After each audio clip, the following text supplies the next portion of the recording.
Welcome! The Department of Otorhinolaryngology is proud to give you this comprehensive video on how to conduct the physical examination of the ear, nose, throat, and the head and neck area. Footages of actual patient examination and computer graphics of important structures like the tympanic membrane and the larynx will be shown. We hope that this presentation will be interesting enough to encourage our students to practice among themselves and all their patients what they will learn about these important structures of the human body. Let us now begin our journey of discovery.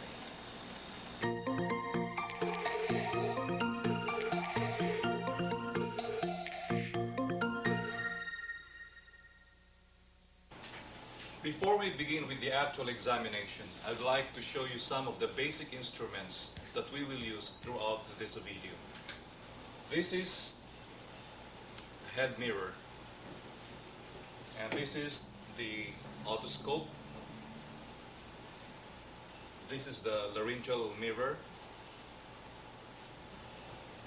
nasal speculum, wooden tongue depressor, and a tuning fork.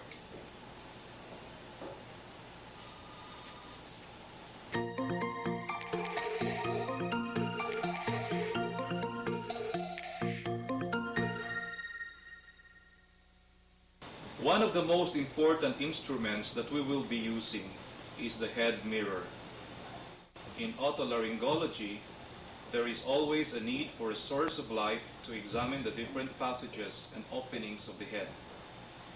Yet ordinary diffuse light, such as flashlights, do not always suffice because of the shadowing effect they give.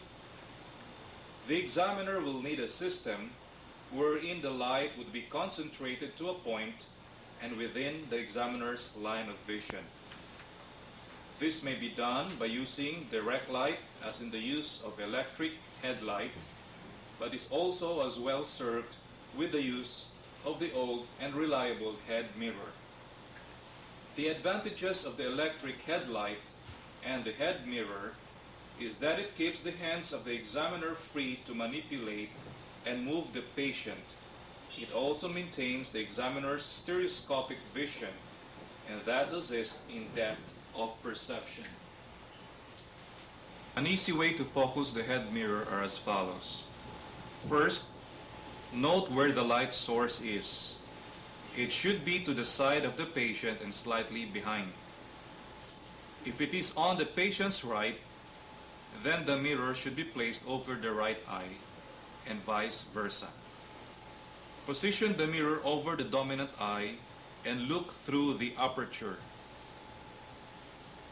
Close the other eye to remove the influence of binocular vision temporarily while focusing. Focus your eye at a point in space and adjust the mirror so that the light falls on this point. Correctly placed, there will be no shadows because the light will fall in the line of your vision. Now open the other eye and proceed with the examination.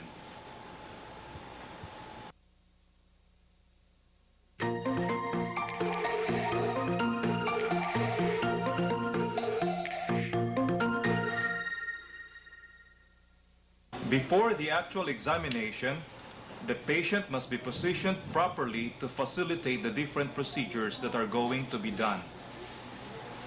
The patient should sit erect with knees together, and his or her head should be 10 to 12 inches away from the back of the chair. With small children, the child should sit on their watcher's lap, with the child's legs between the legs of the watcher. The child's arms should then be folded across his chest while the watcher hugs the child gently. The use of headrest is discouraged since they will limit the mobility of the patient's head.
The physical examination of the head and neck is begun with an inspection of the area. The clinical eye of the examiner, which comes with experience, usually guides the inspection. Patients presenting with masses of the neck should also be observed for any changes in the mass during Valsalva's maneuver, which can point to a connection with the aerodigestive tract. Palpation should follow a thorough inspection of the head and neck. During palpation, the patient will often try to help the examiner by turning the head away and extending the neck. This position will result in tension of the muscles of the neck, making it difficult to palpate the important structures of the neck. To avoid this, place a hand on the patient's head and hold the head in a neutral and slightly flexed position toward the side being examined. This will put at rest the muscles of the neck, thus facilitating easier examination. During the examination of the neck, the examiner should try to palpate the different lymph node areas using the following sequence. First, pre-auricular. Second, post-auricular. Third, occipital. Fourth, tonsillar. Fifth, submandibular. Sixth, submental. 7, superficial cervical. 8, posterior cervical chain. 9th, deep cervical chain. And 10th, supraclavicular.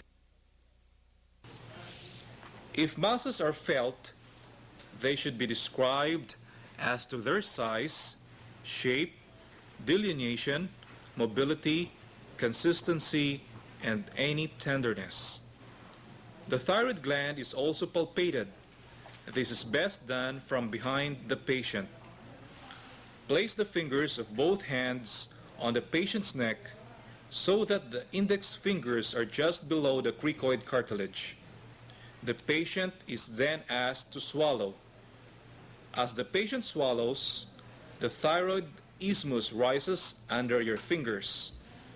Rotate your fingers slightly downwards and laterally to feel as much of the lateral lobes as possible. Note the size, shape, and consistency of the gland and identify any nodules or tenderness. This will conclude the examination of the head and neck.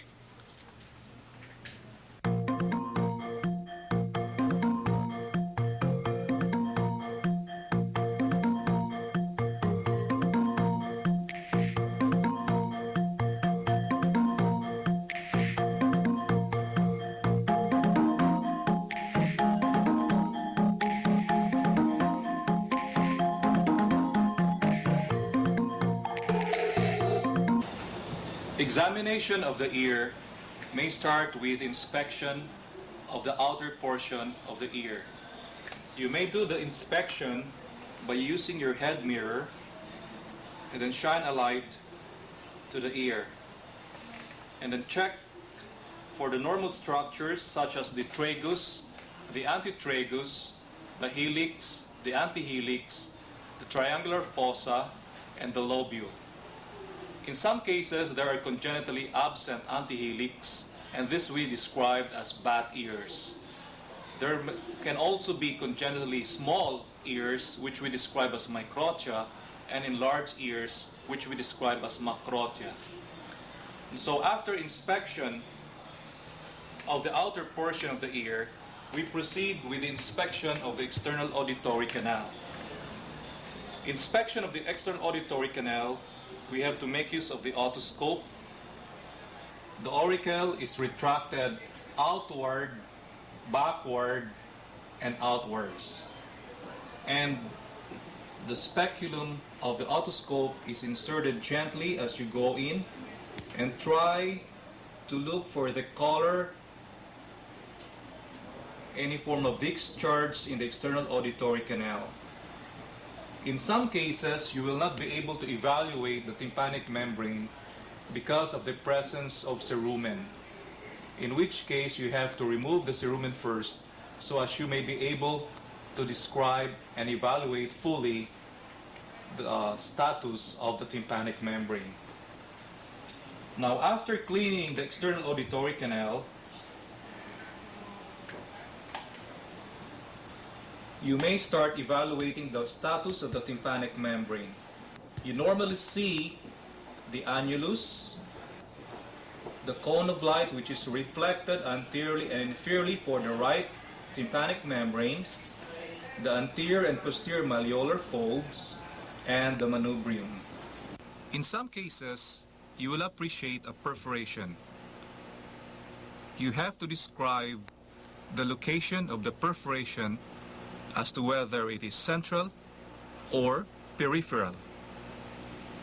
And you have to describe as well the degree of perforation in percentage. In some cases, you will also appreciate some discharge. It could either be mucoid or mucopurulent. The type of discharge will tell us the extent or maybe the chronicity of the ear infection. Evaluation of eustachian tube function may be done in two ways. First, you can ask the patient to do Valsalva's maneuver. Ask the patient to pinch the nose and ask the patient to blow through the nose with the mouth closed. And you ask the patient to do this repeatedly while you are doing your otoscopy.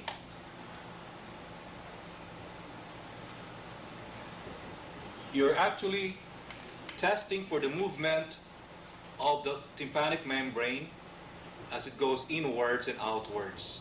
Secondly, you can also do eustachian tube function test by doing your pneumatic otoscopy. You have to make use of your soft speculum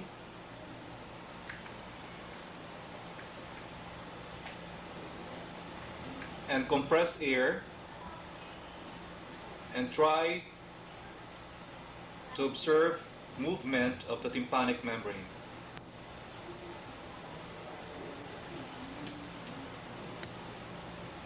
Tuning fork tests are used in patients complaining of hearing loss. These tests will help to differentiate between conductive, sensorineural hearing loss. These tests will require a quiet room and a tuning fork with a 5-112 frequency or a 10-24 frequency, as this tuning fork is within the range of human speech or human frequency.